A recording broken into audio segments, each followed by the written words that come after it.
안녕하세요, 언더스코어입니다. 이번 영상은 아메리카노 2020과 함께합니다. 미국의 대통령 선거가 벌써 일주일 앞으로 다가왔습니다.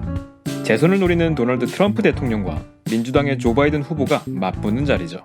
참고로 트럼프 대통령이 당선됐던 2016년 미국 대선의 결과 득표수를 보면 조금 흥미로운 사실을 발견할 수 있습니다.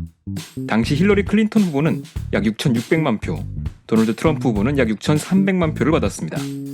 그렇다면 왜 힐러리 클린턴은 287만 표나 더 많이 득표하고도 대통령이 되지 못했을까요? 이는 바로 선거인단이라는 제도 때문입니다.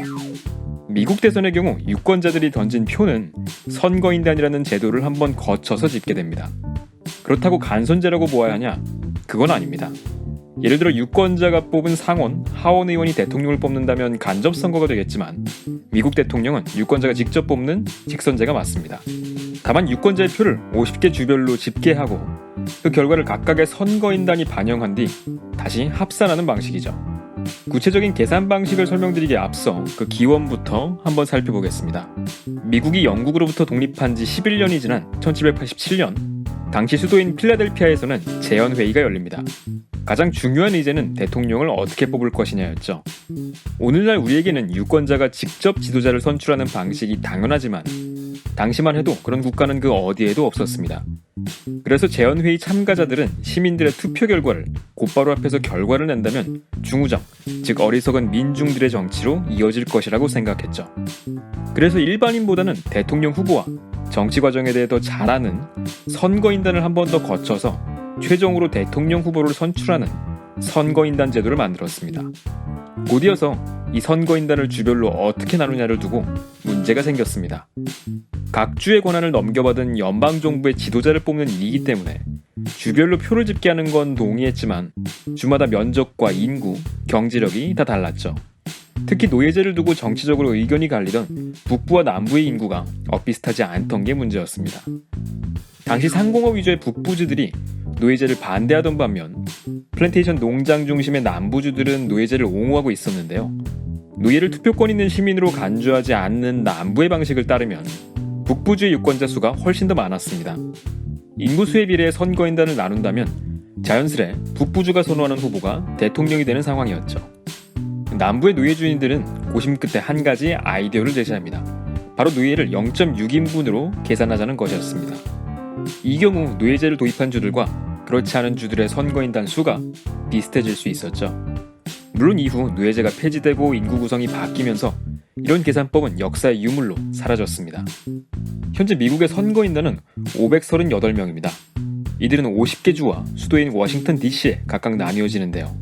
여기서 잠시 상원과 하원의 개념을 알고 갈 필요가 있습니다. 하원은 우리나라의 지역구와 비슷한 개념입니다. 마포을, 노원병, 창원 성산 같은 거죠.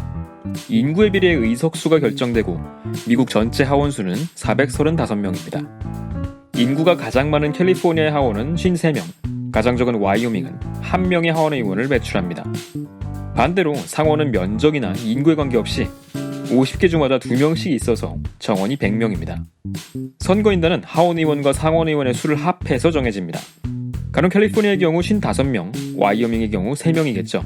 그런데 앞서 미국 선거인단이 총 538명이라고 말씀드렸는데 이런 방식으로 주마다 계산해보면 그 합은 535명밖에 되지 않습니다. 나머지 3명은 어디서 올까요? 바로 특별행정구역인 워싱턴 DC에 선거인단 3명이 배정되어 있습니다.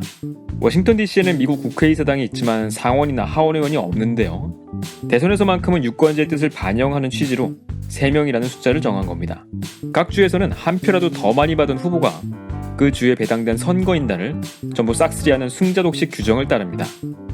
2016년 대선에서 가장 치열했던 미시건주를 한번 살펴볼까요? 트럼프 후보는 미시건에서 0.23%포인트 차이로 아슬아슬하게 승리를 거뒀습니다. 전체 455만 표 중 1만 표 차밖에 나지 않았죠. 그런데 미시건에 배정된 16명의 선거인단은 반올림에서 8대8로 나뉘지 않고 승자독식 규정에 따라 모두 트럼프 후보에게 득표했습니다. 클린턴 후보를 지지했던 227만 표는 4표가 된 셈이죠. 이런 독특한 집계 방식 덕분에 주별 선거 결과를 더했더니 전체 득표에서는 뒤진 트럼프 후보가 선거인단에서는 넉넉한 표 차이로 승리를 거둔 겁니다. 이처럼 복잡한 선거인단 제도는 미국 내에서도 논쟁거리가 되곤 합니다. 무엇보다 경합주에서만 후보의 유세가 집중된다는 문제가 있습니다. 실제로 2016년 대선 당시 확실한 민주당 성향의 캘리포니아나 뚜렷한 공화당 성향의 텍사스에는 후보들이 거의 가지 않았습니다. 뉴욕은 아예 한 번도 오지 않았죠. 선거 유세는 경합 지역인 플로리다, 노스캐롤라이나, 펜실베니아, 오하이오의 4개 주에만 집중됐습니다. 모두 선거인단의 승자독식 시스템 때문에 주마다 유권자의 가치가 크게 다르기 때문에 벌어진 일들입니다. 게다가 미국 헌법에는 선출된 선거인단이 어떻게 투표된다는 규정이 없습니다. 당장 16년 대선에서도 원칙대로라면 232대 306으로 표가 나뉘어야 됐지만 7명의 선거인단이 약속을 어기고 다른 후보에게 투표해 227대 304라는 값이 나왔습니다. 이번 11월 선거에서도 주 선거의 결과와 동떨어진 선택을 하는 선거인단이 나올 수도 있죠. 다행히 지난 7월 6일 미국 연방대법원은 선거인단이 유권자의 뜻을 따라야 한다는 의무 규정이 있는 주에서는 배신 투표한 선거인단을 처벌할 수 있다고 만장일치로 인정했습니다. 물론 그런 규정도 없는 주에서는 안타깝게도 여전히 배신 투표를 막을 방법이 없습니다. 오늘은 미국 선거인단 제도의 역사와 그 복잡한 계산 방식에 대해 알아봤습니다. 더 자세한 내용은 미국을 알아가는 시간 팟캐스트 아메리카노 2020에서 알아보실 수 있습니다.